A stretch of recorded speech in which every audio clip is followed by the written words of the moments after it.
Hey guys, welcome back to my channel Srilatha's delicious recipes. ఈ రోజు నేను చూపించబోయే రెసిపీ వచ్చేసి బీరకాయ ఫ్రై అండి.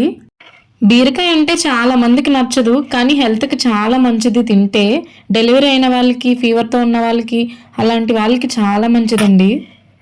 మరి ఇంకెందుకు ఆలస్యం, ప్రాసెస్ని చూసేద్దాం. స్టవ్ మీద కళాయి పెట్టుకుని 2 స్పూన్స్ ఆయిల్ వేసుకోవాలి. ఆయిల్ హీట్ అయినాక 5 వెల్లుల్లి రెబ్బలు వేసి బాగా వేగనివ్వాలి. వెల్లుల్లిపాయలు బాగా వేగిన తర్వాత 1 స్పూన్ మినప్పప్పు, 1 స్పూన్ ఆవాలు, 1 స్పూన్ జీలకర్ర, ఎండుమిరపకాయలు వేసి బాగా వేగనివ్వాలి. ఇప్పుడు కొంచెం కరివేపాకు వేసుకుని లైట్గా వేగనిచ్చిన తర్వాత పొట్టు తీసి కట్ చేసుకున్న బీరకాయ ముక్కలను వేసి బాగా వేగనివ్వాలి.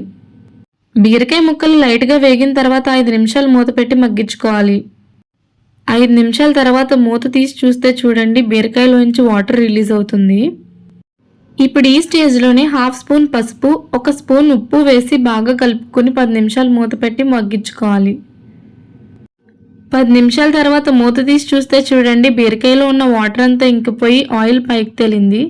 ఇప్పుడు ఒకసారి బీరకాయ ఫ్రై మొత్తం దగ్గరికి అయ్యేంత వరకు ఫ్రై చేసుకుని ఒక బౌల్లోకి సర్వ్ చేసుకుంటే అంతేనండి, టేస్టీగా ఉండే బీరకాయ ఫ్రై రెడీ. ఐ హోప్ మీకు ఈ వీడియో నచ్చింది అనుకుంటున్నాను. Thanks for watching.